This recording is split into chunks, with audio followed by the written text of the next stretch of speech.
Então, muito boa tarde. Desde já, agradecer a vossa presença e agradecer também aqui a presença das nossas convidadas que têm tanto para nos dizer hoje nesta conversa, um, que de alguma forma explora o quão as margens falam muito do Rio, e o que isto efetivamente significa, principalmente num contexto de acesso à educação, de acesso à cultura, inclusive em contextos de estabelecimentos prisionais. Antes de fazer uma breve apresentação destas pessoas incríveis, passo só por me apresentar. Eu sou Ana Patrícia Silva, sou jornalista freelancer. Quando o Manuel falou comigo sobre este tema, desde logo eu fiquei bastante curiosa e bastante contente porque durante algum período da minha vida eu fiz voluntariado em estabelecimentos prisionais, portanto muitas das coisas que nós fomos falando em outras sessões anteriores para preparar esta conversa dizem efetivamente muito e poder também explorar este lado principalmente ligado às bibliotecas, ao acesso à cultura, à leitura, enfim, a todo este mundo. É super gratificante estar aqui com vocês, por isso desde já agradecer-vos isso. Eu vou fazer uma pequena apresentação das duas, porque acho que com tantas coisas importantes é preciso falar sobre elas e vou tentar ser sucinta, apesar de ter aqui duas biografias muito bem compostinhas. Portanto, começo por a Ana Gil, que é licenciada em Teatro pela Escola Superior do Teatro e Cinema de Lisboa. Portanto, em 2012 fundou com o Nuno Leão a Associação Terceira Pessoa e está aqui também para falar da sua experiência, não só como representante da própria associação, mas também por toda a bagagem que tem. Entretanto, a estrutura, portanto, esta associação é uma estrutura na qual assume a direção artística até 2023 e é também onde tem realizado projetos de criação em teatro e cruzamentos disciplinares que estão ligados ao serviço educativo e ao desenvolvimento de públicos e programação. Vem-nos falar, espero eu, não só da coordenação de vários projetos artísticos que fez inclusive em diferentes contextos, portanto ligados não só ao projeto de estabelecimento prisional de Guarda, exatamente, e que envolveu projetos como a radioatividade, como os espíritos livres, o Partis, que teve também aqui uma ligação com a Fundação Carlos de Gulbenkian, exatamente, e a Fundação Caixa. E só deixar aqui a nota que desde 2021 também tem sido docente e é docente convidada pela Escola Superior de Educação de Castelo Branco. No caso da Maria José Vitorino, é professora desde 1976 e já lecionou não só no ensino básico, secundário, como também superior. É bibliotecária também desde 1990 e tem desempenhado funções de coordenação, supervisão e formação na rede de bibliotecas escolares. É também formadora certificada desde 1998, portanto, tradutora, editora de conteúdos, curadora, uma pessoa incrível para nos falar deste tema. Tem também aqui uma relação muito grande, como conseguimos perceber, com a rede de bibliotecas escolares, até porque é também membro fundador da Laredo, que é uma associação cultural e que inclusive faz parte da sua direção. Não sei se quer... Da Associação de Bibliotecários da Base. Da Associação. Espera aí, como é que é? Está aqui. Da Associação Portuguesa de Bibliotecários, Arquivistas, Documentalistas, Profissionais da Informação, porque através da biblioteca foi contactada e lá nos distribuímos e vim eu. A única questão aqui é que, da ligação às prisões, que a Laredo foi fundada precisamente por um convite da Gulbenkian para um projeto que foi Leituras em Cadeia. E que acabou por decorrer até 2017, 2014 a 2017, no estabelecimento prisional de Tires. E nessa altura eu deixei de estar na rede de bibliotecas escolares, portanto eu saí da função pública e passei a trabalhar apenas no âmbito das associações. E por isso também eles me propuseram a Associação de Bibliotecários. E eu gostava de dizer que o último encontro em que eu participei sobre estas questões foi precisamente promovido pela BAD em novembro de 2021, numa tentativa de juntar algumas personalidades e entidades. Pronto, acho que basta isso, não é preciso? Deixar aqui esta nota extra, que é também, obviamente, muito importante. Antes de seguirmos para algumas questões que eu gostava de trazer aqui para pensarmos todos em conjunto, até porque acho que é fundamental, não só criar aqui um ponto de reflexão sobre este contexto que tem que ver não só com o acesso à cultura em Portugal, mas particularmente nestes contextos, e como isso também ao longo dos vários anos, atendendo a vossa experiência, teve várias fases, e maioritariamente todas essas fases um bocadinho mais ou menos contentes daquilo que gostaríamos, apesar dos incríveis projetos que têm. Antes disso, só dizer que se eventualmente surgirem perguntas, nós deixaremos um espaço no fim, ou se for até alguma coisa oportuna, podemos conversar todos em conjunto. Acho que para introduzirmos os diferentes cenários e os diferentes projetos que ambas têm, é importante perceber uma coisa muito específica, muito ligada aos direitos fundamentais e essencialmente ligada a uma lei, que, como a Maria José disse, podem aceder inclusive a partir do QR Code, que é muito direta e que estipula a obrigatoriedade da existência do serviço da leitura e da biblioteca para todos os reclusos, portanto, dentro do contexto prisional. Vocês têm aí esse papel que está aí, que não é para marcar. Tem o primeiro QR Code, é o regulamento das prisões, que é um decreto-lei, e que é o artigo 93 e 94. Depois há também, para as atividades culturais, há mais um que também abrange outras coisas, ou desportivas, que tem muito mais artigos. Claro que há uma lei antes disso, que é a Constituição, não é? Mas isso nós não pusemos aí, que achamos que as pessoas deviam conhecer. E o segundo QR Code são as orientações de uma organização internacional de bibliotecas para bibliotecas em prisões, porque não há só bibliotecas em prisões em Portugal, não é? E, portanto, este direito à biblioteca prisional, além de outros serviços de cultura, é uma luta internacional que leva a que essas guidelines, que já são a 4ª edição, a 3ª nós traduzimos em tiros com a equipa da biblioteca, que incluía reclusas. A 4ª, vamos ver se a BAD também consegue traduzir isso. Portanto, se alguém tiver muita vontade de colaborar nisso, é só contactar-nos, que agradecemos. Está em inglês aí.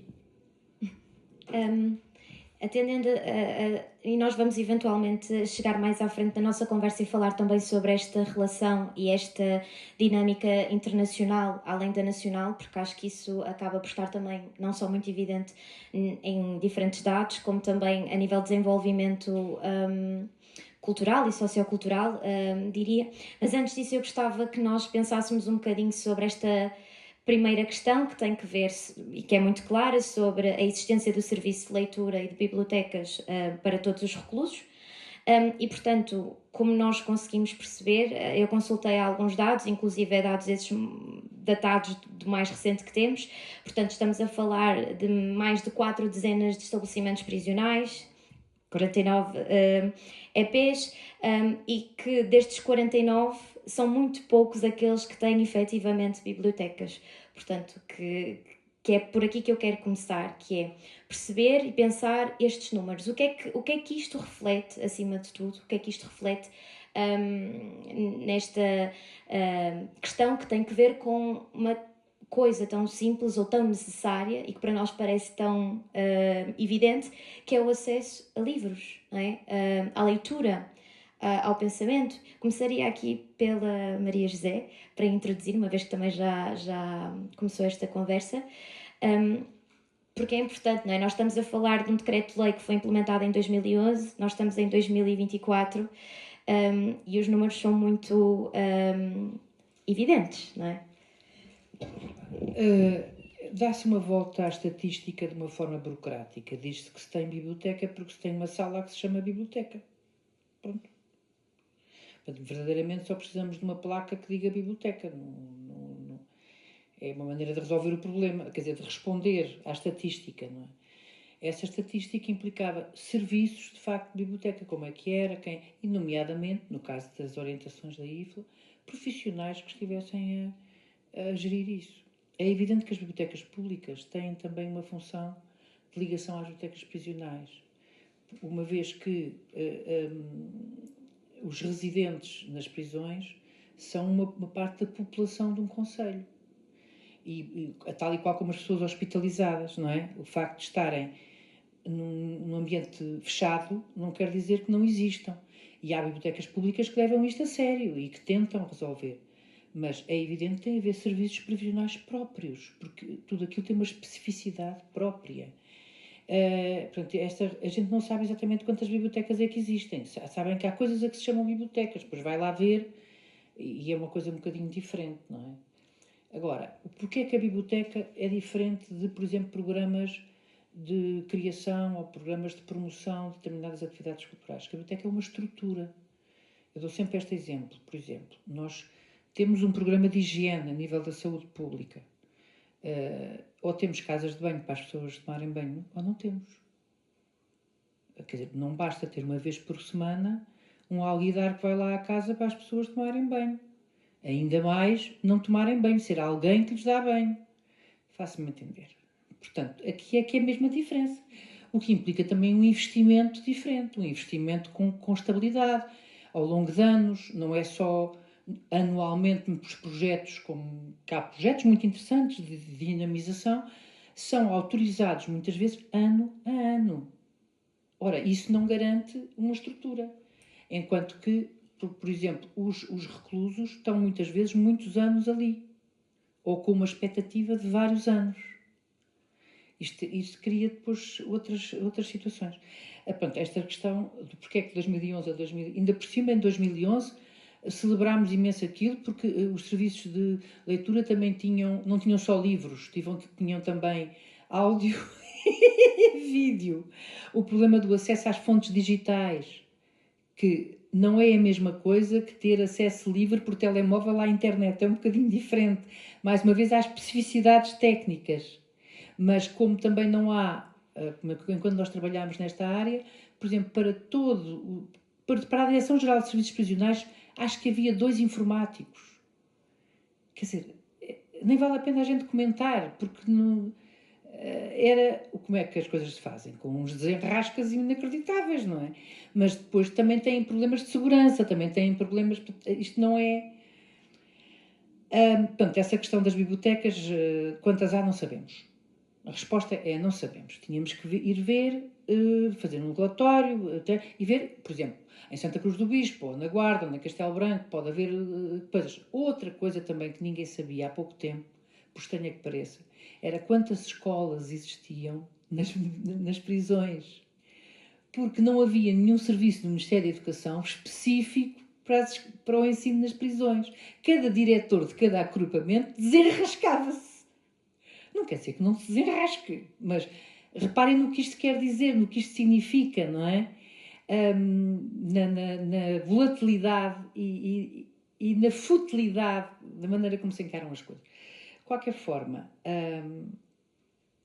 projetos como a terceira pessoa mostram que se há um material de bibliotecas, toda a gente fala de livros, não é? Mas o material principal das bibliotecas são as pessoas. Porque sem pessoas não há leitores, não é? E pessoas há nas prisões. Eu, a última vez que fui ver, eram quase 13 mil. O que num país com 10 milhões, se calhar até nem é muito. Não faço ideia. Não faço ideia da percentagem. Mas para quem está ali é muita gente, não é? É muita gente que está ali cativa, não é? Cativa em todas as circunstâncias. A nossa proposta também ia no sentido de que as bibliotecas fossem encaradas como um posto de trabalho dentro da prisão. Um posto de trabalho quer de profissionais, quer um posto de trabalho de reclusos que fizessem formação nesta matéria. Portanto, ou seja, uma ocasião, o que implicava que recebessem também diariamente.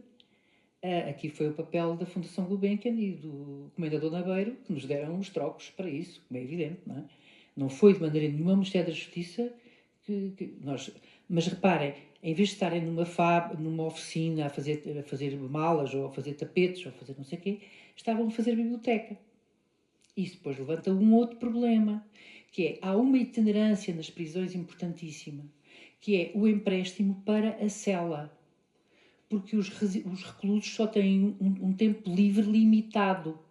O grande, também outra matéria-prima das bibliotecas e de todas as atividades da cultura é o tempo. O tempo físico e o tempo mental. E o tempo de solidão é imenso. Portanto, nós tivemos que virar, para quem é bibliotecário, as regras do Renan Nathan, que são umas regras antigas de um indiano para as bibliotecas todas, que diz um livro para cada leitor, um leitor para cada livro, e há uma regra que diz assim: a função da biblioteca é poupar tempo ao leitor. Nas prisões é o contrário. É ocupar tempo ao leitor. Ocupar no sentido positivo, no sentido de ir ao encontro da sua maneira de usar o tempo. Por exemplo, as palavras fazem muita falta. Um dicionário por cela, em vez ou além de uma Bíblia, não tenho nada contra a Bíblia nem outra coisa, mas as palavras, nomeadamente nos estabelecimentos em que temos muitas pessoas que não usam o português. Uma das outras orientações internacionais é a orientação para a diversidade cultural. E nas nossas prisões nós temos isso, não é? Diversidade cultural, quer por níveis etários, quer por problemas linguísticos, quer por outras questões. E, portanto, é o contrário da atitude de espalhar a boa palavra, a boa cultura, a boa língua. É a atitude da biblioteca pública, do acolhimento, da diversidade, da liberdade. Portanto, o tempo e a liberdade, por estranho que pareça, são as coisas mais importantes nestes trabalhos. E depois também as diferenças, não é?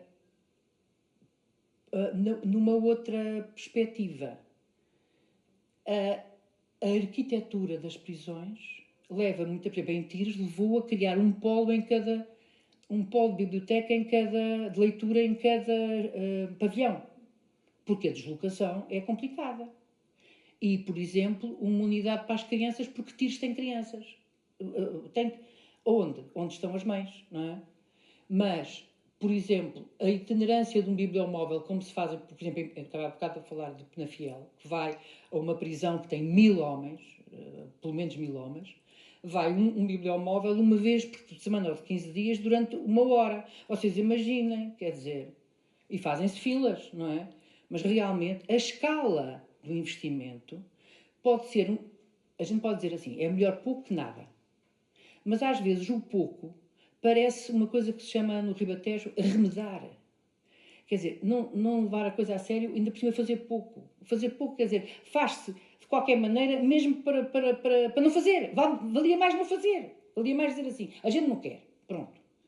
Porque cria uma expectativa. E uma das coisas que nós aprendemos tanto nestes trabalhos é a importância que o tempo tem, que a liberdade tem e que a esperança tem.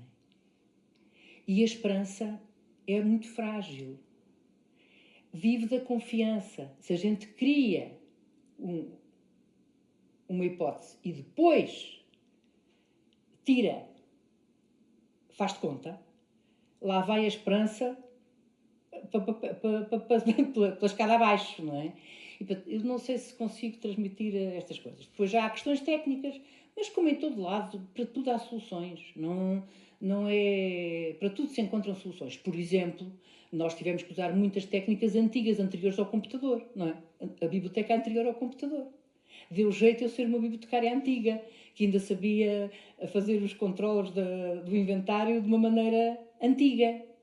Por exemplo, como? De uma maneira muito simples, isto é interessante. Foram as próprias reclusas, a gente chamava de residentes, da equipa que inventaram.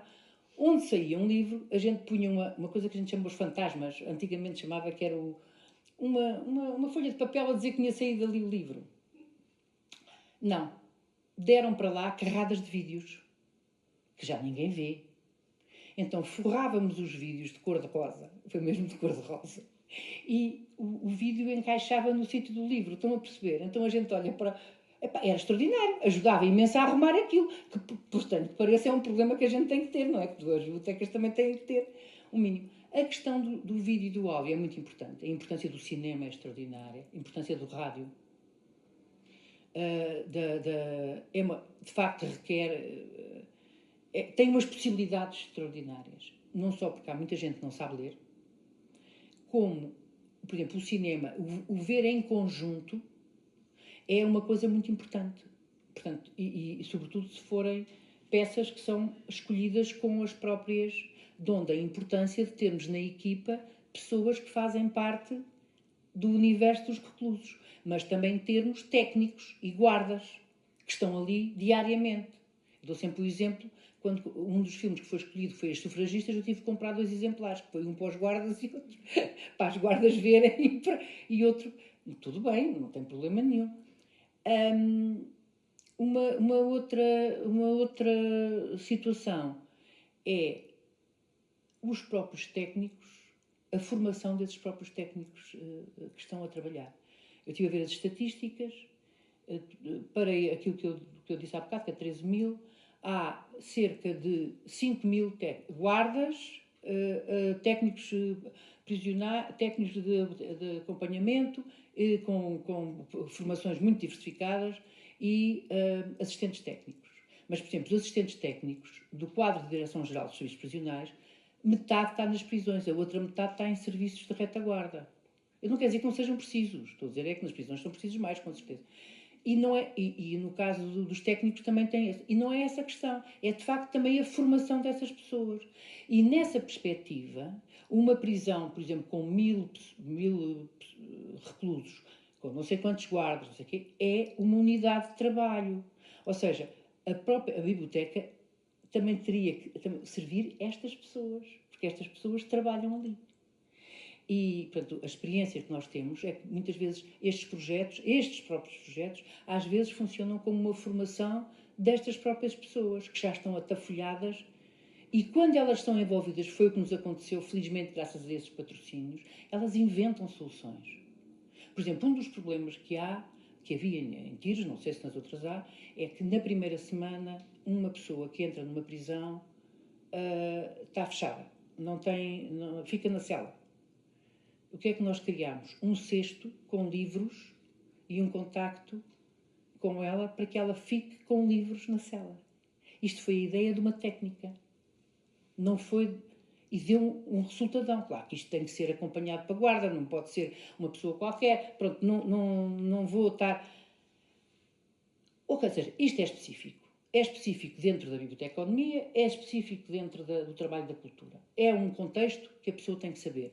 As bibliotecas públicas, nós ganhámos em ter a Biblioteca São Domingos de Rana, que tinha uma equipa extraordinária e que nos acompanhou sempre, e tudo foi de facto muito interessante. Mas muitas vezes as próprias bibliotecas públicas não têm nem para as encomendas que têm à porta, quanto mais para isto. Nomeadamente, imagina em Lisboa a quantidade de estabelecimentos prisionais que tem, não é? E outras zonas. As bibliotecas escolares nós também tentámos fazer, mas aí, de facto, é outra coisa, é outra conversa, porque aquilo é a educação de adultos. Portanto, como é a educação de adultos, mais uma vez, é a questão de agilizar o empréstimo. O empréstimo, porque as pessoas só têm... Quer dizer, ou seja, ou estão na escola, ou estão naquela hora em que podem ir à biblioteca, das duas uma, não é? Portanto, ou seja, quase tem que haver um serviço de empréstimo postal feito. Quem é que nos pode ajudar nisso? Os guardas. E isso implica a pessoa fazer parte daquela comunidade, ganhar a sua confiança. E não é fácil. Não é nada fácil. E pronto, acho que isso... agora, a Ana já trabalha há quantos anos nesses estabelecimentos? Guarda... Portanto, 4 anos já dá para nos contar muita coisa. Dá para contar alguma, acho eu. Não, sim, acho... Não, e há um outro projeto que a Ana também deve conhecer, que é, de facto, deve ser mencionado em Portugal, que é a Ópera na Prisão, em Leiria. Portanto, eu ficava mal comigo se não mencionasse esse projeto. Que tem, vão havendo cada vez mais, felizmente. Tem um arrojo, sim. E todos nós, não é? Sim. Somos muito... Eu sei que não é muito costume que as pessoas não terem inveja umas das outras, mas nós não temos. É um projeto que, de facto, merece, quando vocês puderem, há uns quantos, aprofundar. Felizmente. Bom, eu gostaria de agradecer, aproveitar para agradecer ao Manuel, ao Goethe Institute, para celebrar este Dia Internacional da Educação em Contexto Prisional. Muito bem. Não é? E falar de algo que me dá muito prazer fazer, que é o trabalho que a terceira pessoa desenvolve no estabelecimento prisional da Guarda desde 2020. Portanto, a terceira pessoa, como a Patrícia referiu, é uma estrutura que se dedica a projetos culturais e artísticos na área do cinema, na área do teatro, na área da dança, na área da fotografia. Portanto, trabalhamos com diferentes artistas, diferentes disciplinas artísticas. Estamos sediados em Castelo Branco, mas fazemos trabalho, felizmente, em várias zonas do país e em vários contextos sociais e económicos e tudo mais. Pronto, desde 2020 que tenho trabalhado no estabelecimento prisional da Guarda, primeiro com um projeto de teatro, na criação de um espetáculo de teatro para palco, em 2021-2022.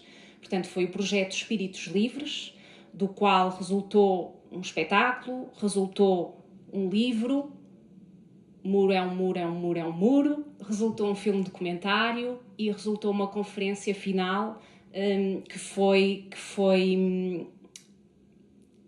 o momento de partilha dos resultados e do impacto que esta experiência de criação artística teve no grupo de pessoas que se envolveu na cocriação deste trabalho, o impacto ao nível emocional e social dessas pessoas, e que foi acompanhado por uma equipa de investigadores e de psicólogos do Instituto Piaget de Viseu. É uma entidade com a qual temos trabalhado, também no outro projeto sobre o qual irei falar mais à frente, porque achamos que é importante, de facto, medir estas coisas de uma forma mais sistematizada. Portanto, eu não sou investigadora, eu não sou psicóloga, eu sou artista, sou criadora, sou intérprete e esse é o meu trabalho. Mas percebo empiricamente que estas coisas têm impacto nas pessoas que usufruem delas. Têm mesmo impacto e eu posso partilhar uma série de histórias em torno disso. Ainda há bocado falava com a Maria sobre isso. Pronto, desde 2020 que trabalhamos na Guarda. O projeto Espíritos Livres aconteceu em 2020-2021 e depois, desde 2022 até 2025, temos a decorrer o projeto Radioatividade, que é um projeto que, de uma forma muito sucinta, propõe a criação de vários episódios de teatro radiofónico. Portanto, os participantes envolvem-se num processo de cocriação dos textos com diferentes escritores, com diferentes dramaturgos, são dirigidos na interpretação por diferentes encenadores, por diferentes diretores artísticos. Portanto, é um projeto já pensado a longo prazo. Mas antes de falar especificamente sobre cada um deles e depois também responder às vossas perguntas, e uma vez que estou numa biblioteca e que falamos desta questão dos livros e do acesso à leitura, eu gostava de partilhar um vídeo que é um poema, um vídeo-poema, e que abre precisamente o filme documentário que resultou do projeto Espíritos Livres. É um pequenino vídeo de 1 minuto e meio. É o primeiro, Manuel.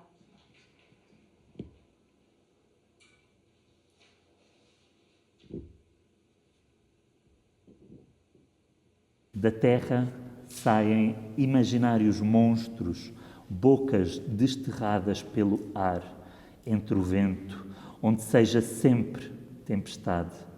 Lugares sem serviço ao céu, ao sol, sem nada, nem passado, até as sombras já arderam.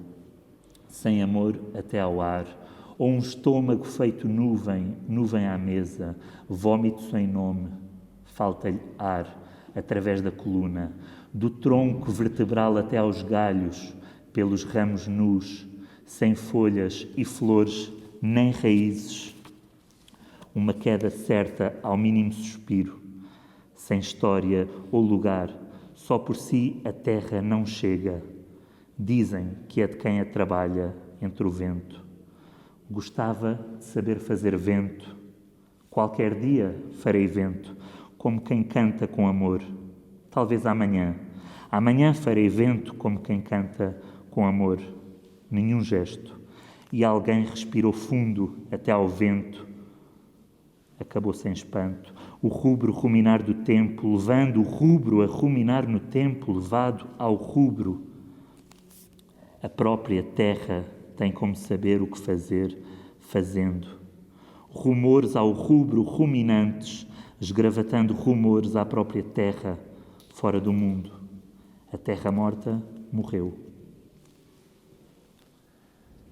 Pronto, é assim que começa o filme documentário que acompanhou o projeto Espíritos Livres, em 2021-2022, durante o qual os participantes, homens e mulheres, foram envolvidos numa série de exercícios que os aproximavam ao movimento, à voz, ao trabalho da voz, à postura do corpo, à comunicação, à escrita, à fotografia, de forma muito criativa.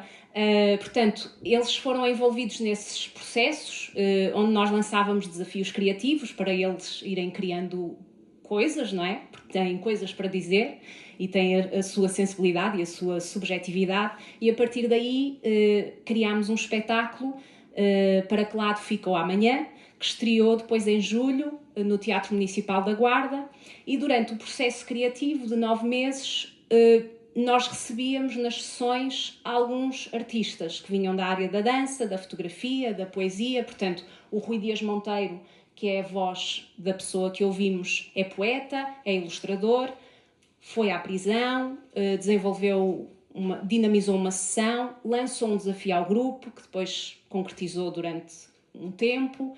O Walter Vinagre, que é fotógrafo, o Miguel Moreira, que é encenador e coreógrafo, e o Miguel Manso, que é poeta e escritor. Portanto, durante o processo de criação do espetáculo, estas pessoas também iam tendo contacto com artistas e criadores nas mais diversas áreas. Depois desses 9 meses de Espíritos Livres, havia uma questão, que é a grande questão que se coloca sempre, que é como continuar. Não é? Que é a tal questão que a Maria José falava há bocado. Porque existe uma biblioteca, não é? Mas se não existirem pessoas para provocarem, estimularem aquelas pessoas à leitura ou à curiosidade, elas não o vão fazer. Nós não o fazemos, elas muito menos, não é? E ao fim dos Espíritos Livres coloca-se essa questão.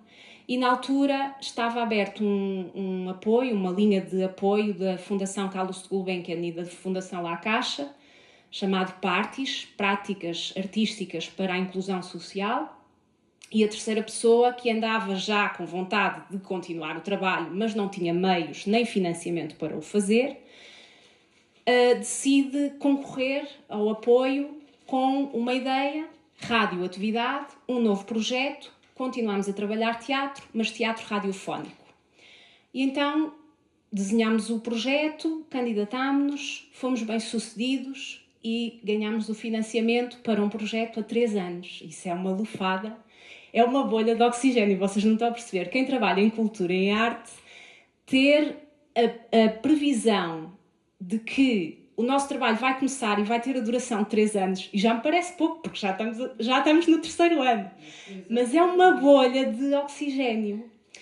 E então conseguimos o financiamento, e assim, de uma forma muito sucinta, em cada ano de projeto, os participantes trabalham diretamente com um escritor diferente, são dirigidos por um encenador ou um diretor artístico diferente, na área da interpretação dos textos. E depois os 8 episódios de teatro radiofónico vão para o ar em julho, agosto de cada ano, na rádio Antena 2, que é a nossa parceira. Pronto. E assim é este filme, de forma muito sucinta, mas depois acontecem coisas muito boas. Dentro do Radioatividade também continuámos a trabalhar com o Tiago Moura, que está a fazer um filme documentário. Continuámos com a parceria com o Instituto Piaget de Viseu para medirem o impacto da experiência no grupo de pessoas que participam dela. E é isso. Eu e a Maria terminámos o nosso ano letivo de 23-24. A Maria Sequeira Mendes escreveu os textos a partir de contributos dos homens e mulheres, contributos textuais que também partiam das peças de William Shakespeare que a Maria contava, de forma muito sucinta, e fomos tentando alimentar, espicaçá-los na leitura de Shakespeare. Foi um desafio muito grande.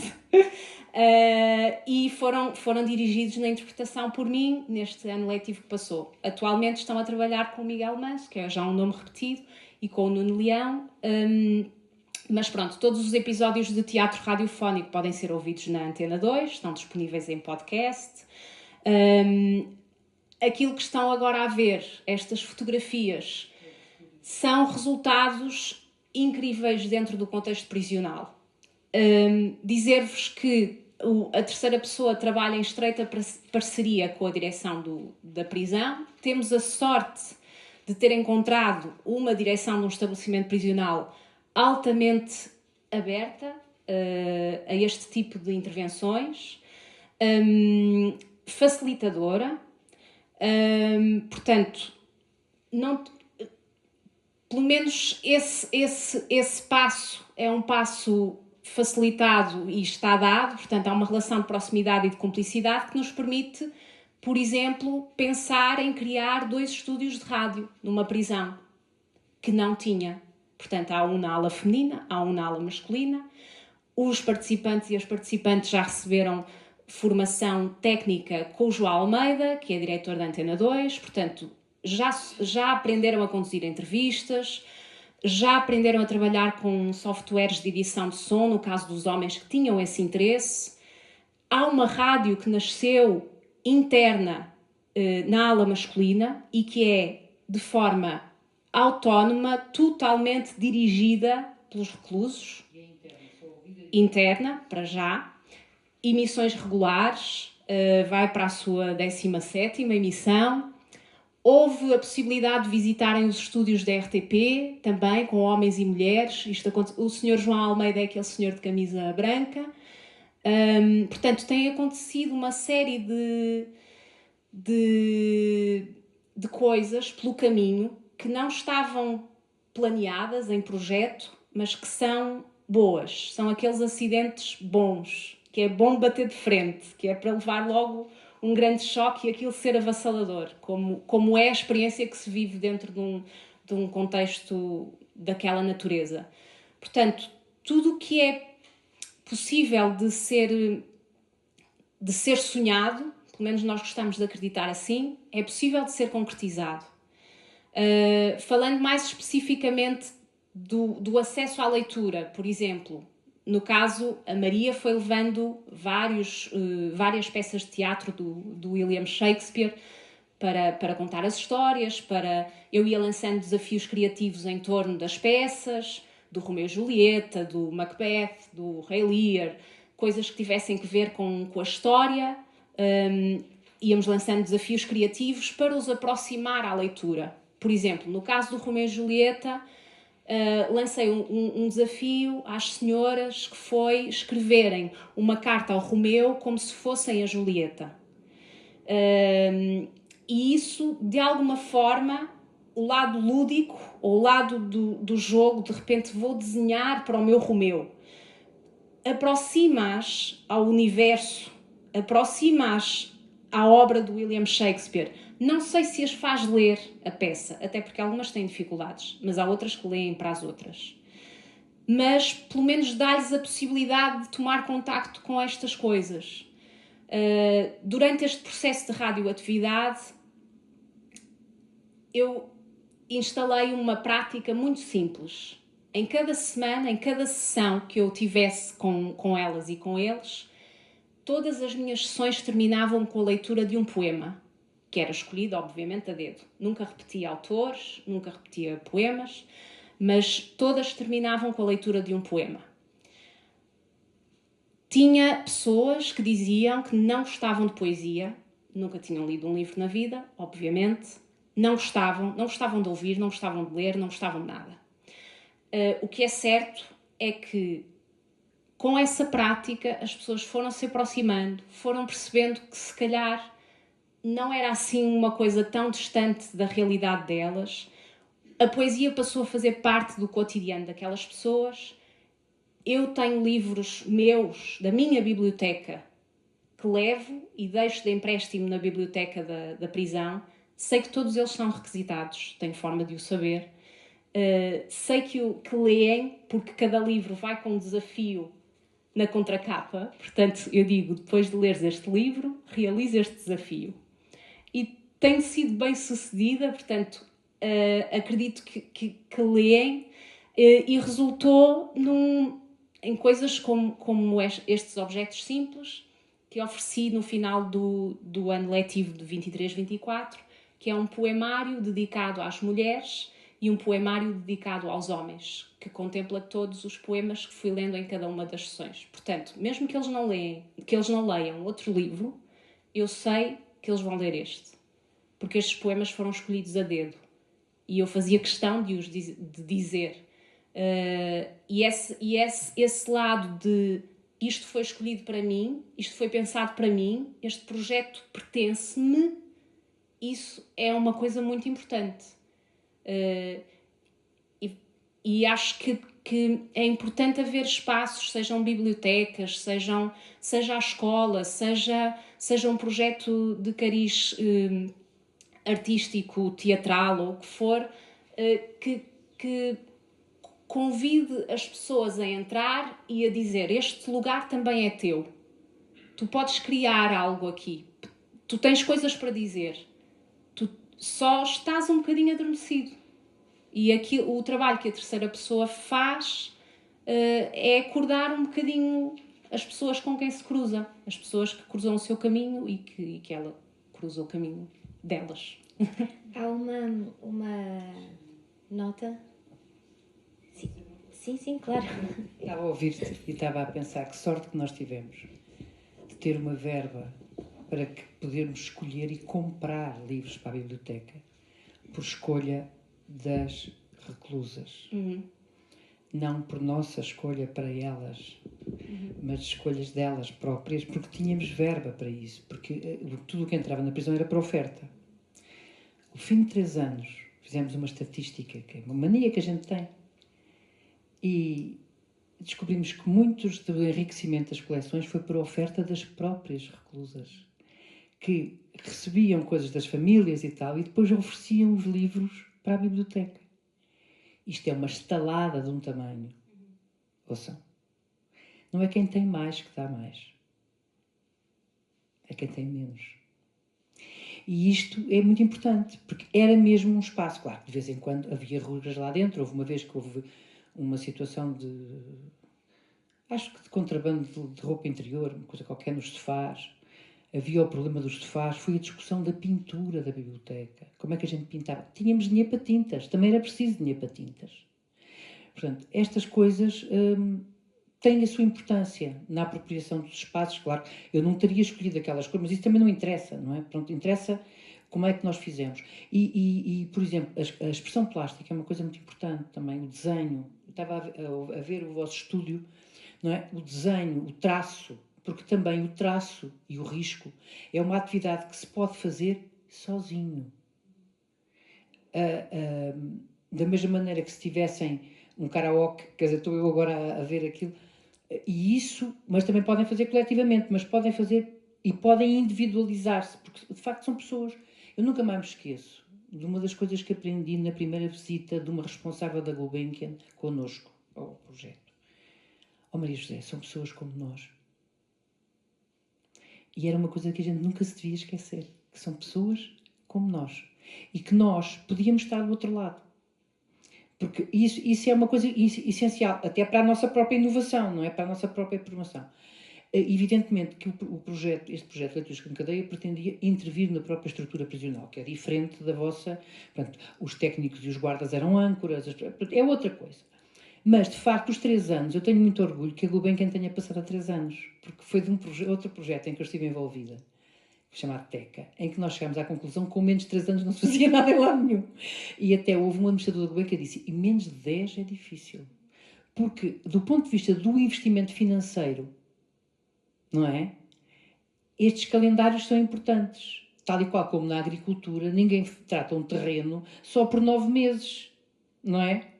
E mesmo um bebê, 9 meses é capaz de ser escasso, não é? Porque eles depois nascem cá para fora. Portanto, esta questão do horizonte e até do ânimo que isso dá, não é? Porque uma estrutura, como são as estruturas culturais, leves, isto é importantíssimo. Quer dizer, mais importante às vezes que ser uma verba determinada é essa expectativa da continuidade, não é? Mas isso também significa que o terceiro ano tem que ser muito ocupado em mostrar o que se fez. E vocês fizeram, e bem, o vídeo, estava a ver o vídeo há bocado, ou seja, a preocupação de ter produtos cá para fora. O que, quando temos intervenções em estrutura, é o contrário. Que não, há coisas que não se podem dizer cá fora, porque comprometem a ideia, a idade. Isto é complicado. Por isso eu acho que têm que ser técnicos públicos, e quer dizer, não tenho nada contra as parcerias, mas há um limite, não é? Há um limite para a privatização dos serviços. Há um limite, que é o limite da responsabilidade da própria instituição. E da nossa parte também, de bom senso elementar, mas a gente também não pode. A história mais bonita que eu tenho, destas histórias todas, e que eu posso contar, e podia mostrar a fotografia porque ela deixa, é de uma das nossas âncoras, das nossas, enfim, colegas da equipa que fez aquela formação durante 3 anos, que era brasileira, estava cá com uma pena de 6. Foi extraditada para o Brasil. Antes de estar cá, tinha trabalhado numa livraria. Foi libertada e, neste momento, trabalha numa biblioteca do Tribunal do Rio de Janeiro, que eu acho uma ironia absolutamente extraordinária. E graças às redes sociais, que ainda escapam a muita coisa, por isso é que eu, às vezes, a demonização das redes sociais a mim dá-me vontade de rir, nós mantemos estes contactos. Entre uma que é rapper na Amadora, entre outra que não sei o quê.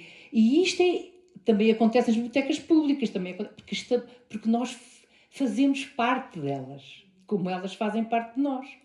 E a ideia, também fizemos alguns encontros de formação patrocinados para Gulbenkian, com técnicos, sobretudo com professores das bibliotecas escolares, das bibliotecas que trabalham com as prisões, professores, alguns artistas, alguns guardas, alguns técnicos, no Porto, em Lisboa, para juntarmos. Porque, de facto, por exemplo, quem trabalha nas prisões não sabe uns dos outros.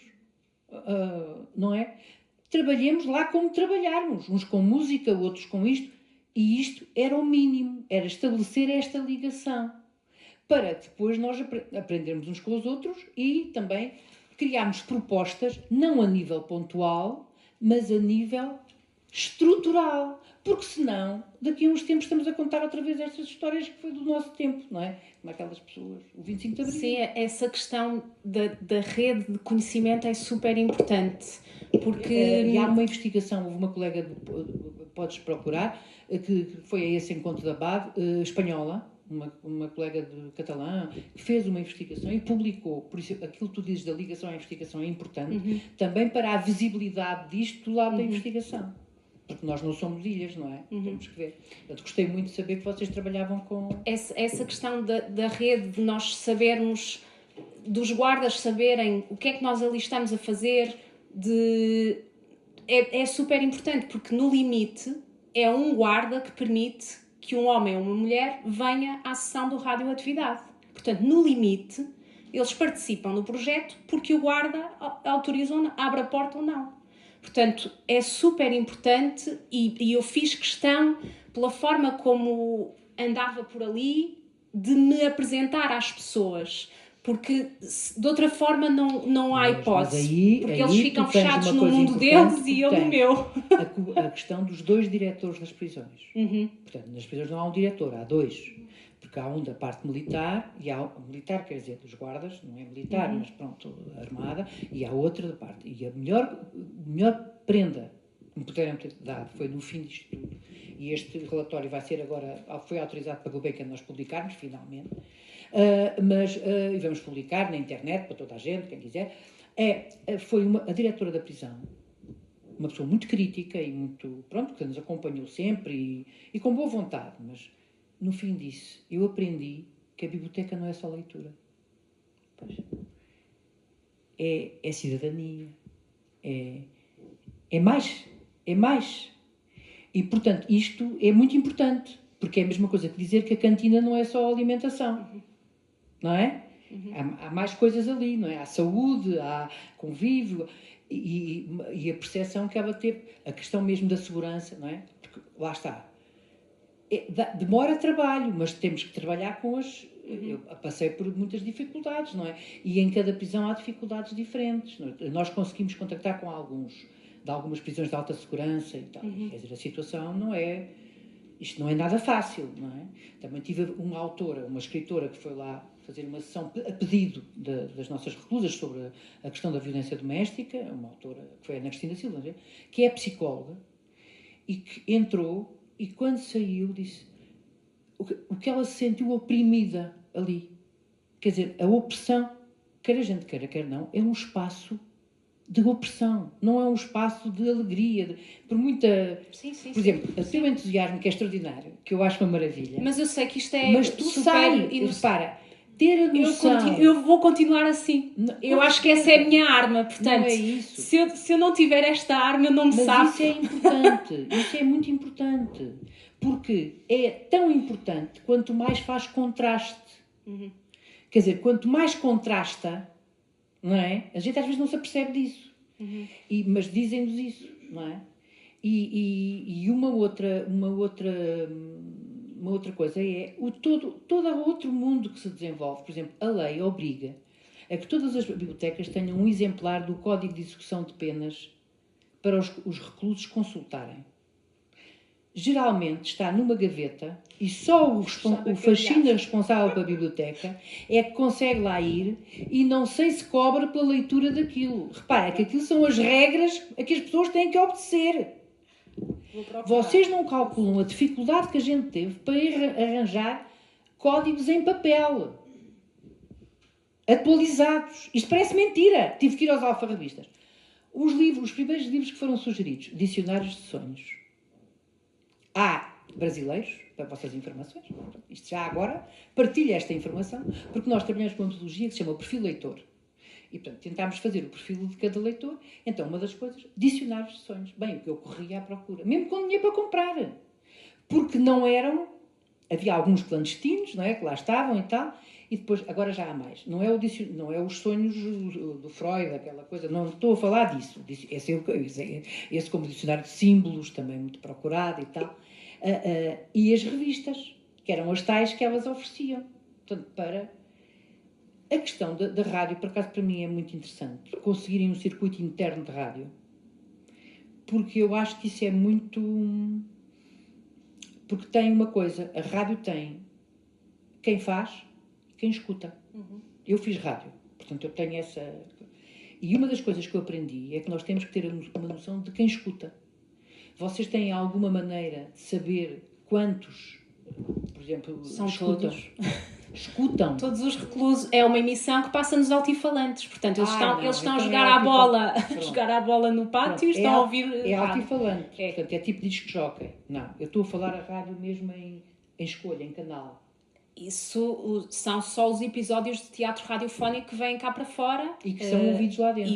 E que são também ouvidos lá dentro. Portanto, por exemplo, uma nossa luta, e conseguimos, foi uma percentagem assinalável, inscreveu-se como leitora para levar. Estás a ver? Porque senão eram sempre as mesmas, não é? Era sempre o mesmo grupo, porque depois lá, nas prisões, como em todo lado, onde há pessoas, há grupos.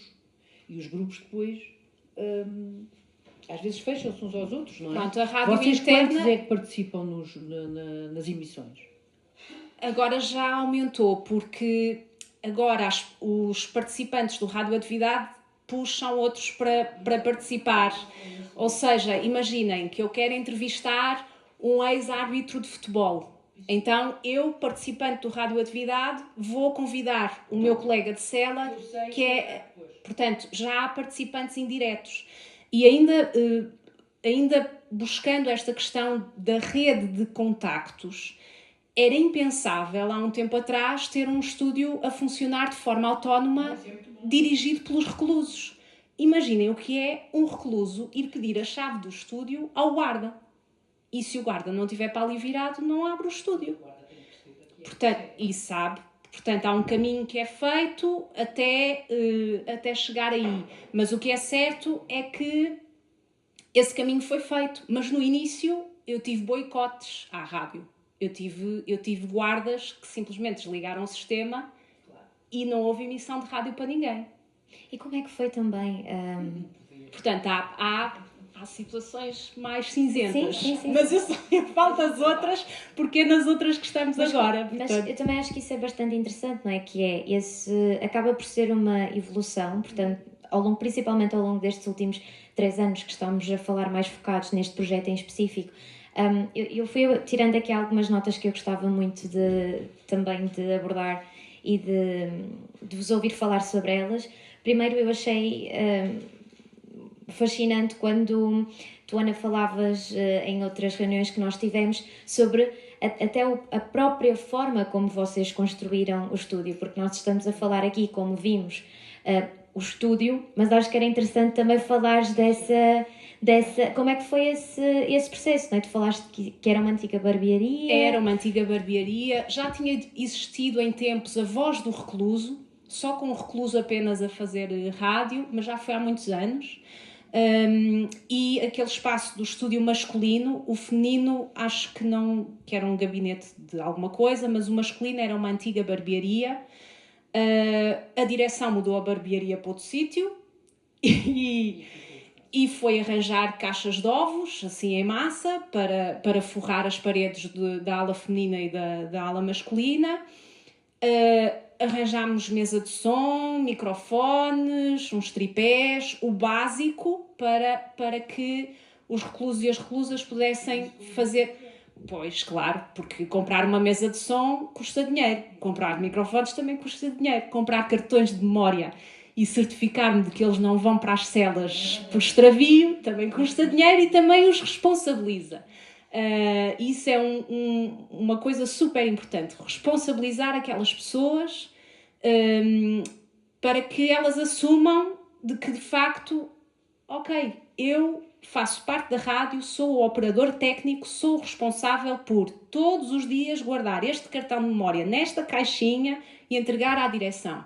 E este voto de confiança é o suficiente para, no caso da pessoa em que eu estou a falar, ela deixar de ter castigos. Era a pessoa mais problemática, tem uma pena brutalíssima, que eu já lhe disse, ótimo, porque posso contar contigo para a rádio o resto da vida. Ele fica feliz, ele está ocupado, está focado, deixou de ter castigos, a direção chama-me ao gabinete e diz: Ana, o que é que se passa com o senhor X e Y?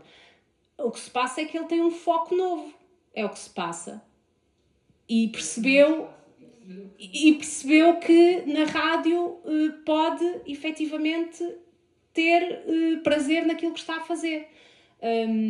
E esse lado de responsabilizar, de fazer com que as pessoas percebam que podem ter uma voz ativa ali dentro, é importante. O vosso trabalho, que é um trabalho artista, é um trabalho também de relação e de mediação. Portanto, a mediação, que é uma palavra que agora entrou finalmente o mediador como atividade nas finanças, já pagamos impostos nessa qualidade. Mas muitas vezes é associado a mediador de conflitos, é alguém para uma comunidade específica, para ciganos, para isto, para aquilo. Não. A mediação tem muito a ver com a função da biblioteca, a mediação cultural, a mediação de leitura. E a mediação não é ler para. Não é, isso é outra coisa. É a locução, que é uma coisa também muito, na rádio então, extraordinária, não é? E isso é também uma afirmação de uma nova área, de uma área profissional, que também tem o seu saber. Por isso é que eu acho que estes trabalhos também são grandes oportunidades de nós aprendermos. Portanto, o que eu estou a aprender contigo e muito bem, que trabalhaste com cada pessoa, tu conheces cada pessoa, tu sabes como é que foi. Dá-me uma dor de cabeça desgraçada. Não dá nada. E não durmo, e não durmo muita vez a pensar. 20 filhos era pior. Mas quer dizer, de qualquer maneira, no nosso caso, tivemos a ajuda, por exemplo, de um professor que era professor lá há 20 anos. Sabem o que é um professor que é professor 20 anos numa prisão? Ele conhece toda a gente. Foi extraordinário. E o objetivo dele foi conseguido, que era, no caso, as ciganas e muitas, inscreveram-se na escola para a alfabetização. Que era uma coisa que ele andava há muito tempo, que só tinha um. Mas essas pessoas, tal e qual como os técnicos que lá estavam há muito tempo, foram preciosos. E, portanto, esses aliados, ninguém faz nada sem aliados, não é? Também, sem inimigos também é difícil, mas sem aliados, não. Agora, o que a gente está aqui a falar destas coisas? A nível internacional, há das coisas mais diversas, não é? E percebemos que este mundo das prisões é um mundo que tem muito que se lhe diga, não é? Desde as prisões privadas dos Estados Unidos, até as prisões, os regimes de porta aberta, até os centros educativos. Não, mas eu estou a falar dos Estados Unidos porque são... Cá Na Europa, eu sei, tens razão. Mas eu estou a falar dos Estados Unidos porque é aquela coisa. Outro livro sugerido, o Orange, aquele projeto Orange, que deu uma série televisiva, foi uma coisa que havia filas de reserva. Outro livro, que nunca me passaria para a cabeça, O Conde de Monte Cristo. Um best-seller. O que eu corri para arranjar O Conde de Monte Cristo? Porque a fuga é muito importante. E há uma tradição da arte que é fugir para dentro. A arte ajuda-nos também a fugir, não como aqueles que fugiram agora a saltar o muro, mas a fugir de outra maneira, a criar outros mundos. E isso às vezes é uma linha que nos separa da insanidade. E não é só por estarmos presos, a todos nós isso faz. E portanto, esta luta contra a insanidade, mas que não nos torne também fardados todos iguais, a ler os mesmos poemas, a fazer não sei o quê, não é fácil. Eu não me esqueço, é isto que chamam liberdade. Em relação à questão da sanidade, esta frase ficou-me na cabeça. No início dos Espíritos Livres, em 2021, um deles, que ainda está, ele está a fazer os projetos todos, eu já lhe disse, nós só damos a arranjar a maneira de te ver sair daqui, portanto, vamos continuar a fazer projetos até vocês irem todos embora. E já tem acontecido. Ele disse que tinha ido à psicóloga e que a psicóloga disse: tu estás bem, eu não tenho trabalho nenhum social a fazer contigo, vais cumprir calendário.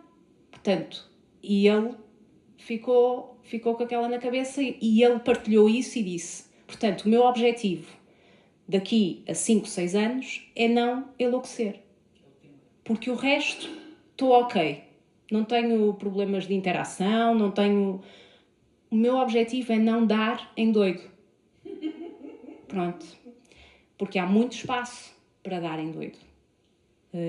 E acho que a escola, a biblioteca, projetos artísticos são um escape, são um espaço de liberdade, são um espaço onde as pessoas pensam e falam sobre outras coisas.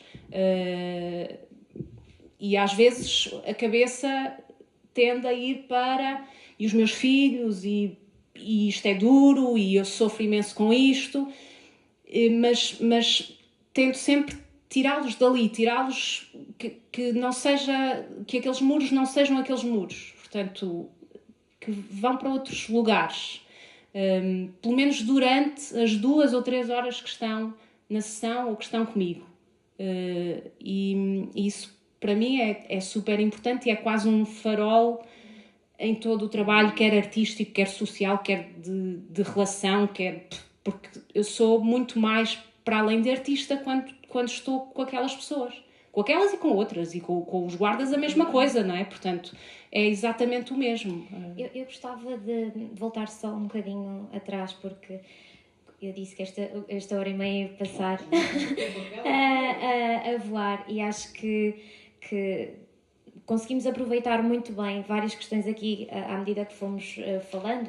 E, obviamente isto é um diálogo super rico, mas eu gostava de voltar atrás só para pegar nesta questão da própria produção, ou seja, quando eu falo da produção, falo particularmente neste projeto ligado à rádio, não é? As emissões internas, que, como explicaste e muito bem, ouve-se praticamente em todas as aulas e os espaços.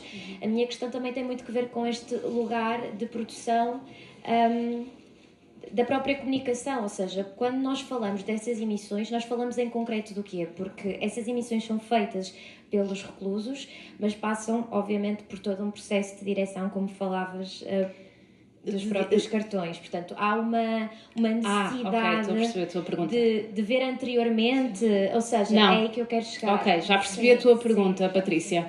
Então, a questão do cartão que é entregue tem só que ver com uma questão de material. Okay. Portanto, porque eles adoram cartões e pens e coisas dessas.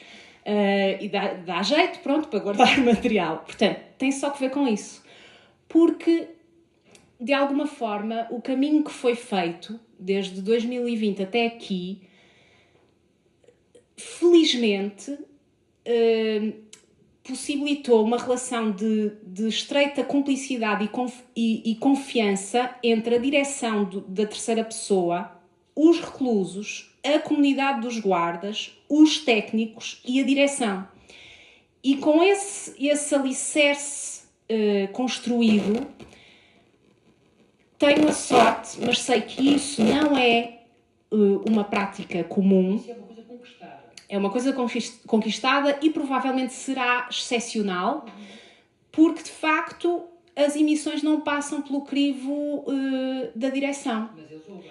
Mas podem ouvir. Não ouvem. Ouvem. E ouvem. A emissão é transmitida, portanto toda a gente ouve. Portanto, os reclusos também não são patetas. E agora vamos aqui... Quer dizer, acho eu, porque sofreriam castigos. Portanto, tem sido tranquilo e espero que assim se mantenha, que não passe pela cabeça de ninguém usar a rádio como para outros fins. Portanto, os conteúdos são criados por eles, por elas, conteúdos originais, programas de música, entrevistas, rúbricas mais teatrais. Tu é que és a responsável pelos conteúdos. Claro. A barraca... Se houver...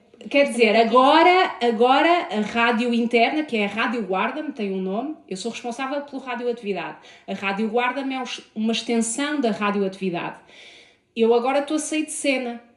Eu estou a fazer a minha saída à francesa, como se costuma dizer, que é, ok, a rádio agora é vossa. Portanto, há uma equipa nuclear de 3 e depois há outros que vão revezando e esses são os responsáveis. Portanto, não pisem a bola. E a minha pergunta também vai um bocadinho nesse sentido, que é, esperamos que este projeto, como muitos outros, tenha continuidade de alguma forma, apesar destes 3 anos estarem a chegar ao fim. Mas acho que isso também foi um bocadinho transversal na nossa conversa, que é esta questão da própria sustentabilidade e da continuidade dos projetos. Falando particularmente, já sabemos o que acontece, nomeadamente com a cultura e entre muitos outros setores, mas essencialmente nestes contextos. E, portanto, neste caso, pegando neste exemplo que dás, a minha questão parte para, eventualmente, esta rádio pode continuar a ter o seu funcionamento de forma independente, por assim dizer, internamente? Pode. O diretor tem esse... O meu objetivo era colocar a semente. A semente já lá está. Essa confiança já lá está. Já existe, portanto. Nós podemos, a terceira pessoa pode sair de cena e a Rádio Guarda-me continua. Claro, é sempre importante continuar a alimentar estas pessoas com propostas artísticas pensadas, que levam artistas... A comunicação continua é importante continuar nesta dinâmica. É importante continuar a levar livros com desafios criativos, porque é isso que vai fazer com que aquela pessoa vá buscar aquele livro.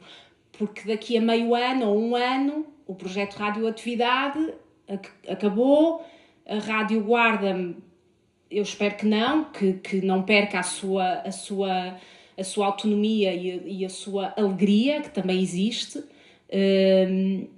Mas, claro, essas coisas são sempre sensíveis e estão sempre assim num lugar de quem está à frente, da motivação de quem está à frente, do entusiasmo de quem está à frente. Portanto, eu espero que continue.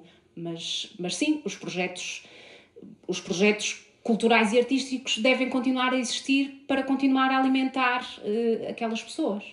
Do ponto de vista das bibliotecas, a direção tem um peso grande.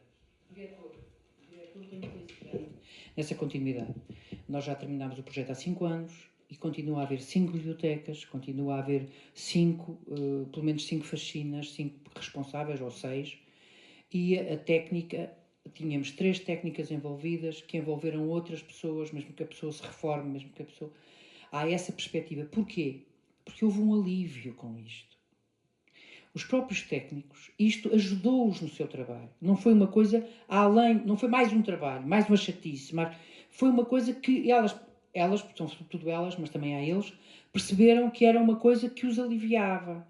Agora, isto é um trabalho que devia continuar essa... E, portanto, este trabalho que eu vou falar é diferente do projeto porque era uma proposta da Gulbenkian como protótipo, como um teste. Portanto, e isso depende agora do Ministério da Justiça a assumir. Mas há, de facto, uma autonomia dos diretores significativa. Agora, também há receios dos diretores, por exemplo, a questão da informática. Nós informatizámos o catálogo em monoposto, quer dizer, que é uma coisa que já não cabe na cabeça de ninguém. Mas foi a antiga ali a catalogar. Pronto, tudo bem. Mas, por exemplo, eu penso que desde que nós nos viemos embora, que aquilo depois deixou de funcionar. Essa parte. Tiveram que voltar outra vez ao papel. Porque são 500 mil obstáculos para uma coisa que tecnicamente é perfeitamente possível, não é? Mas depois há o receio, porque os próprios decisores, como não têm muitos conhecimentos, refugiam-se isso é muito complicado, isso não sei o quê. Eu compreendo isso perfeitamente, não é? Mas, pronto, agora, este trabalho, o que eu acho é que depois, a visibilidade através do Ministério da Justiça é que há muitos projetos, jogos florais, isto, aquilo, e mete-se no mesmo saco coisas que não são mesmo a mesma coisa. Porque uma coisa são jogos florais, que cada recluso tem um concurso para ser publicado, quer dizer, não é um trabalho de mediação, é um trabalho de exibição, que também terá o seu lugar, não digo, as passagens de modelos, mas que realmente não contribuem para o exercício do direito que ninguém lhes pode tirar, que é o direito à educação, o direito à cultura, porque a pena é, de facto, ficarem com o tempo contado e o tempo ali. Não é outra coisa. E, de facto, há outra questão. A pandemia provou uma coisa. Houve muita gente que saiu. Houve pessoas, neste caso, que aprenderam connosco coisas que lhes serviram cá fora. Portanto, as pessoas, de facto, ganharam armas de conhecimento, de aprofundamento, que para a sua vida, não é só aquela do Brasil, não é? Que tem graça, mas para a sua vida foi importante. E valorizaram também este trabalho, que é um trabalho, tal e qual como o serralheiro ou outra coisa qualquer, que são os trabalhos da área da cultura. E isso, eu tenho muita pena que essa visibilidade, não é? Mesmo parties, mesmo estas coisas, isto não sai muito, quer dizer, não é muito visto. Não é muito... Porquê que não é Portanto, esta muito iniciativa do Gata, sobretudo se nós nos lembrarmos sempre, desde o princípio, são pessoas como nós, e vamos imaginar que somos nós que estamos do outro lado. O que é que nós gostaríamos que acontecesse? Não há nada como a gente se pôr no lugar do outro. Antes de continuar, porque estamos a ficar efetivamente com o tempo muito contado, eu não sei se tem alguma questão que queiram fazer. Não? Eu vou deixar espaço, então. Um agradecimento da Laredo ao pessoal das alfândegas, que nos arranjou imensos livros em árabe, porque nós não conseguíamos, tínhamos uma série de gente em árabe, e as embaixadas está quieta ao mal, e nem de Marrocos, não é? E então o que aconteceu? Livros que estão esquecidos nos aeroportos. Não sei se vocês sabem que isso vai ter às alfândegas.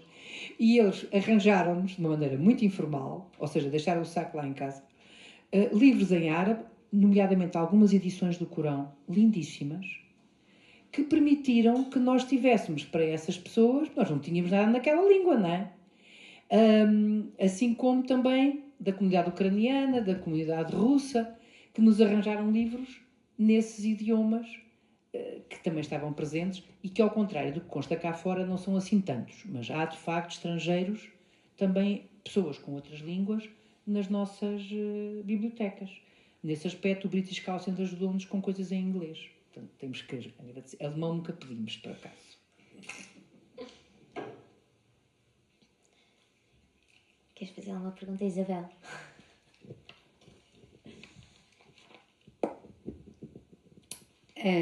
Queria dizer que, por muito que se mascare o local, uma prisão é um espaço de opressão. Isto é, tudo o que saia fora da vingança social que uma prisão significa, é algo que põe em causa essa vingança e esse espaço de opressão. Isto significa, portanto, que este tipo de coisas, é uma pergunta, têm mesmo que ser muito controladas, no sentido de não virem a dar confusão. Isto é, as pessoas não se iludirem relativamente ao facto de poderem pensar que um livro é um espaço de liberdade, um caminho para ideias tão diferentes daquilo que foi aquela vida até ali, ou uma peça de teatro, ou a leitura de um poema. Isto é mesmo assim, quer dizer, o controle é eficaz, no sentido de que as pessoas não passam para uma dimensão que não é aquela da opressão, que não é aquela da vingança social. As pessoas são mesmo muito bem comportadas quando se lhes dá um livro, se lhes dá cultura.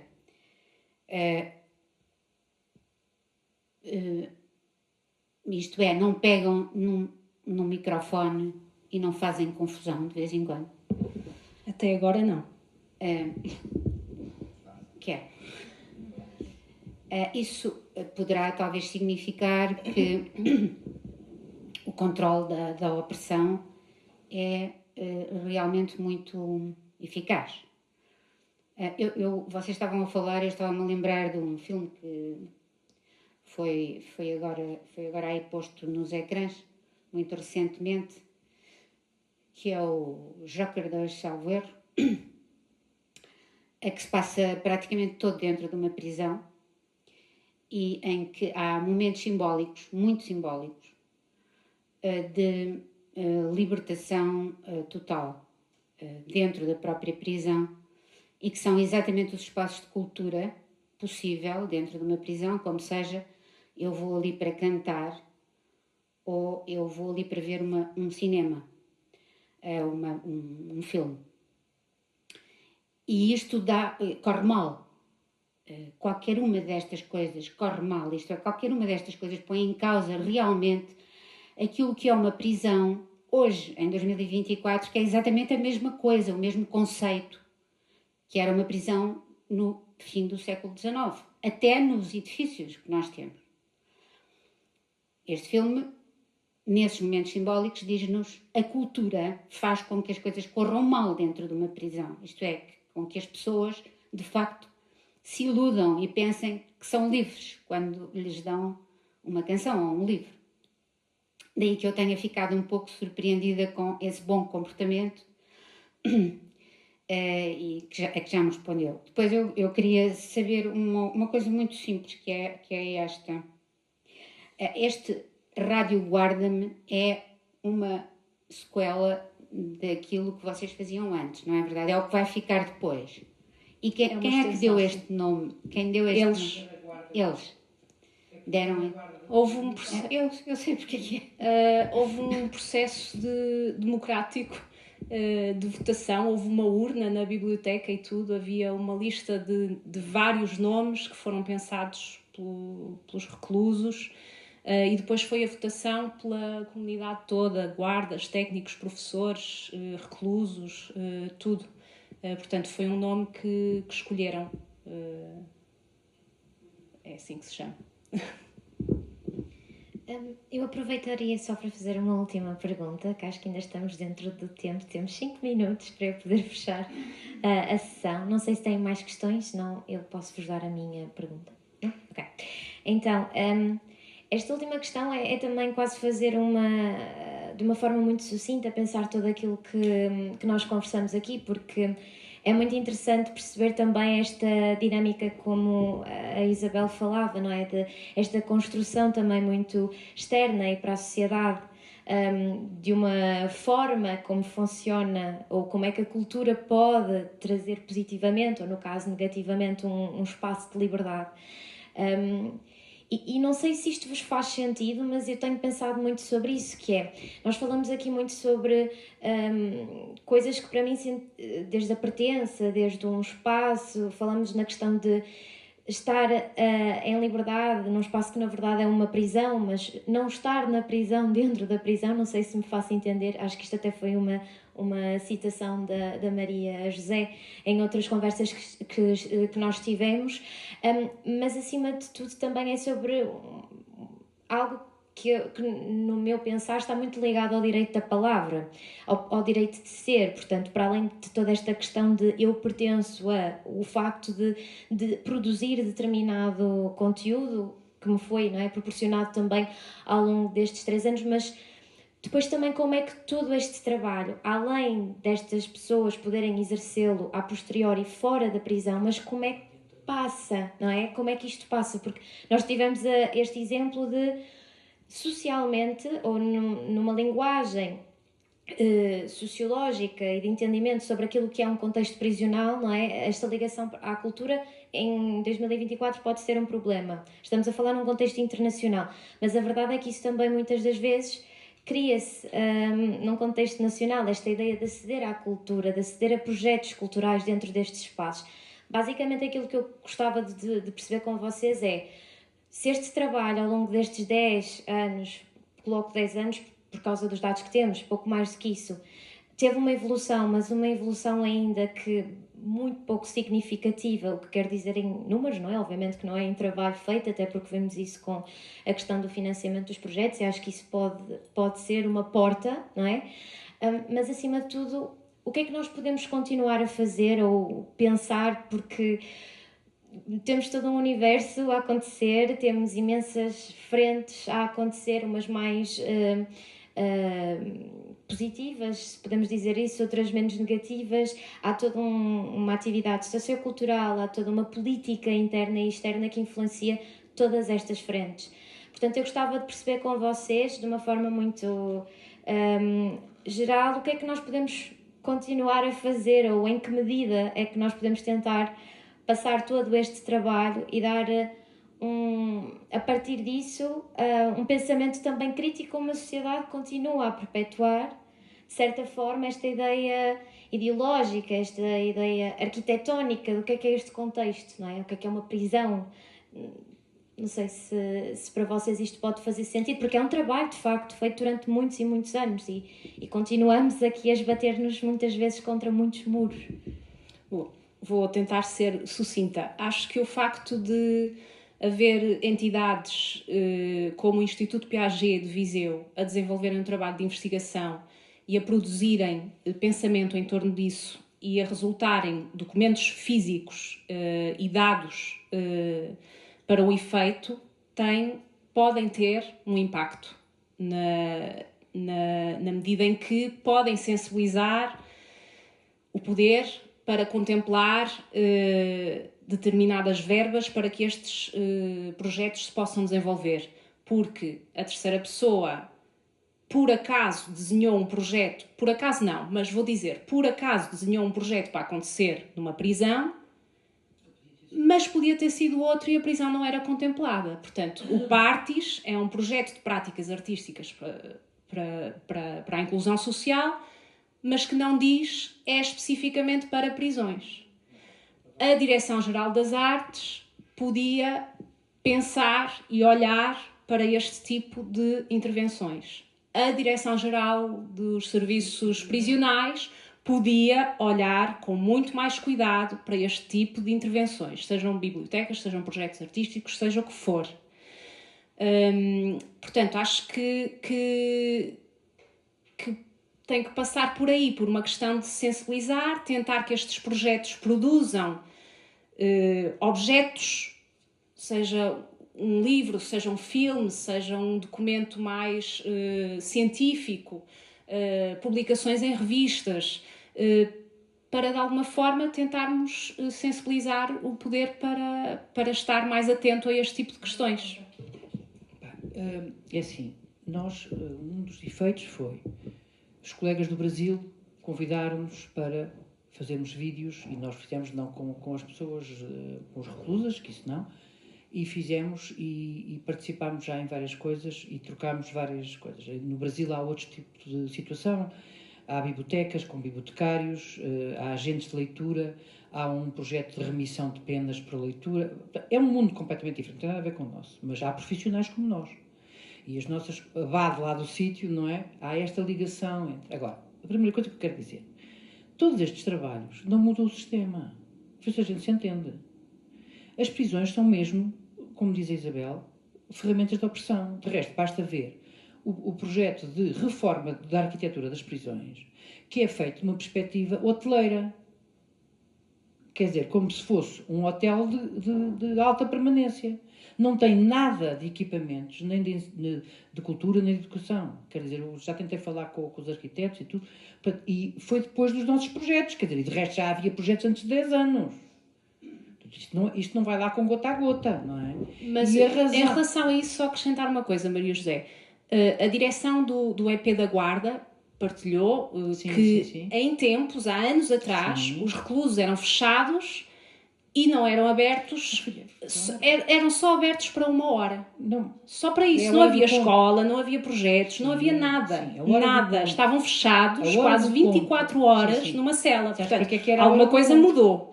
Alguma coisa mudou. Deixa-me dizer, sabes para que era a hora do conto? Para os contarem. Não era para eles contarem nada. Era para contarem quantos eram. Pronto, é isso, a hora do conto ainda hoje existe.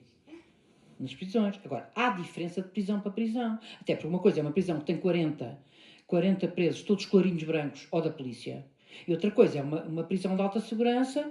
São coisas diferentes. A ver se a gente também não embarca aqui tudo.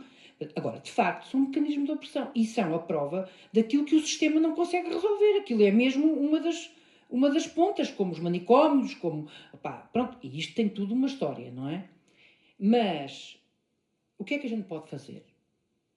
A gente pode fazer o nosso trabalho e pode, de facto, aprender imenso.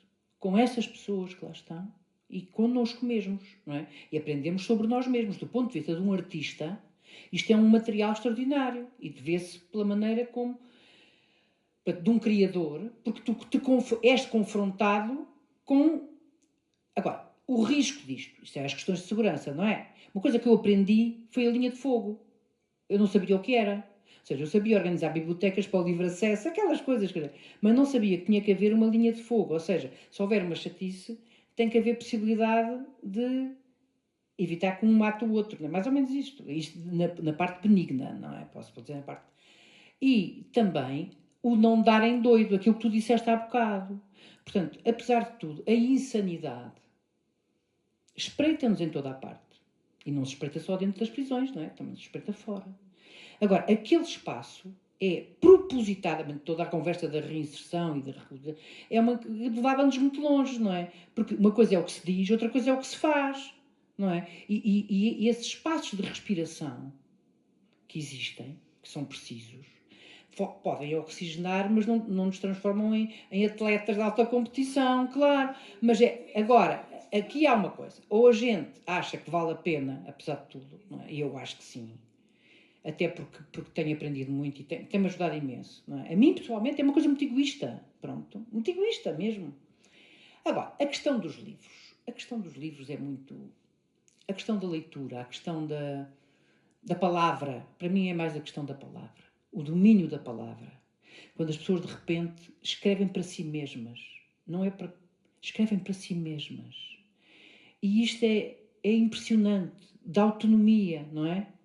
Ou cantam para si mesmas. No caso dos rappers, da nossa experiência com o rap. Ou descaradamente procuram aquilo que não é bem visto. Não é? Portanto, o rap, em princípio, não é uma poesia bem vista. Não é uma coisa decente. Não é uma coisa... Pronto, isto são pequenas coisas. Agora, são pequenas transgressões. Não chegam a ser transgressões, não é? E nós temos consciência que estamos perante todo um sistema de segurança que nos tolera. Nós só podemos ir até um certo ponto, e tu viste isso, a tal confiança da censura.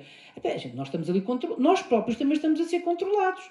A diferença é que a gente aceita. E eles não têm mais remédio. Quer dizer, há uma diferença entre ser preso e estar lá a trabalhar. E isso a gente depois tem, como a minha amiga escritora chegou cá fora e respirou com um alívio.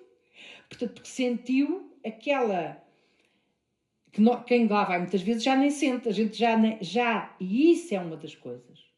É nós acharmos natural, normal, aceitarmos, de certo modo aceitarmos, não é? E isso também não deforma a nossa visão, não é? Agora, o sistema não valoriza, porque se valorizasse havia verbas para comprar coisas, havia agilização de empréstimo interbibliotecas, não é preciso estar a comprar, por exemplo, a biblioteca pública pode emprestar para lá, o sistema de facto não valoriza. Agora, não valoriza porque é ignorante ou não valoriza porque de facto são coisas perigosas? Isso não sei, isso teríamos nós que... Agora, sei que é um trabalho humanamente riquíssimo, que o nosso tempo é também muito denso de aprendizagens, que há casos, histórias, como em todos os casos, e eu também sou professora, sei que isso é aquilo que nos prende, é aquela história que a gente sabe, a boa história, não é? No meio de não sei quantas más, que é da libertação individual, que é a tal cachopa, ou as tais cachopas, ou os tais cachopos, que não voltaram para a prisão. Mas eu também tive um guarda que me disse: já tive cá a avó, a mãe e a neta. Isto nunca mais acaba. E é verdade. O que eu estava a dizer é verdade. Portanto, há qualquer coisa que falha. Agora, não é para a gente também dizer somos uns desgraçados, não salvámos o mundo. Não é isso. A gente faz a nossa parte. Eu acho que sim, sou muito otimista e acho que é uma coisa... e o que nós chamamos cultura, no fundo, é o diferente. E a diferença, o lidar com a diferença, o aceitar a diferença, é a coisa que que a conservação dos sistemas tem mais medo. Porquê? É aquilo que foge à sua imaginação. E por isso é que o trabalho da imaginação é o trabalho essencial. Seja com rádio, sem rádio, com pintura, com pincel, com tu quiseres, com tatuagens. Houve um tipo que tatuou-se com uma esferográfica, cada vez que me lembro disso. Portanto, a inovação chega ao ponto... Não, mas isto é simples. A pessoa, para não dar em doido, magica, não é? Magica e inventa, não é? Pode ser por razões financeiras, de lucro, ou não sei o quê, ou pode ser simplesmente para se divertir, porque uma pessoa dá em doida se não faz qualquer coisa. A outra questão é a ligação cá fora. A ligação ao que acontece cá fora. Isso é muito interessante. Eu nunca pensei que houvesse tanta. Há muita ligação ao que acontece cá fora pelos canais de família não é necessariamente pelo jornal ou pela... Eu, por exemplo, não tinha essa noção. E os colegas ingleses têm um projeto muito interessante, seria um projeto muito interessante para vocês, que é da leitura, a gravação de leitura para a hora de dormir dos filhos que estão cá fora. É uma coisa simples. É uma história lida pelo pai ou pela mãe, ou pela avó, para ser trazida cá para fora, para o telemóvel do filho, do neto. Um projeto simples, barato e extraordinariamente humano. Estás a ver? E que dava um podcast extraordinário. Estava só a pensar que tu tens lá material para isso. Obrigada. Vou ser breve, Patrícia, porque sei que estamos mesmo a terminar, mas essa questão da ligação cá fora, outra coisa... Desculpa. Essa ligação do cá fora, outra coisa que também pode ajudar a sensibilizar o poder ou as entidades que tomam decisões sobre que verba vai para aqui ou boa, é, por exemplo, os episódios de teatro radiofónico ficarem disponíveis em rádios nacionais e que o estabelecimento prisional não seja única e exclusivamente falado porque fugiram reclusos, mas que seja falado porque há uma rádio a acontecer, há um espetáculo que está a ser criado, há um clube de leitura que se formou, há uma banda de música que toca heavy metal, há o Sam da Kid que vai à prisão, há o Dino de Santiago que vai à prisão, há a tipa que canta música cigana como ninguém e vai trabalhar com as senhoras. Portanto, é encontrar estratégias de forma criativa que fujam e que furem esses meandros. Eu tenho a plena consciência e não sou inocente nem naif para acreditar que isto se muda assim de um momento para o outro e que estas coisas são uma pedrinha assim num charco, que faz uma reverberação assim e depois passa. Mas vou continuar a lançar pedras ao charco até que isto abane mais. É só isso que tenho a fazer. E é nisso que acredito. E o objetivo também eu acho que é esse, não é? Estarmos aqui a pensar tudo isto e a perceber todos estes projetos e como é que também podemos desenvolver mais e mais e mais. Acho que, como eu vos disse no início, esta conversa precisava de muito tempo. Infelizmente só temos esta hora e meia, já passamos. Portanto, queria agradecer-vos a vossa presença. Acho que de facto é muito sobre não perdermos e não nos, acima de tudo, não nos divorciarmos com as nossas funções, sejam elas enquanto seres sociais, enquanto seres culturais, enquanto instituições, porque acho que também eu, enquanto jornalista, como falavas, furar, dar conhecimento, os mídias, tudo isso, na verdade, somos todos cúmplices de muitas coisas e, portanto, acho que estes momentos também servem para isso. Agradecer-vos mais uma vez por estarem aqui presentes, agradecer-vos a vocês também que nos estão a ouvir e acho que, sem dúvida, que nos vai permitir também. E como é que se chama aqui o nosso técnico? Obrigada, Rui. Obrigada. E ao povo.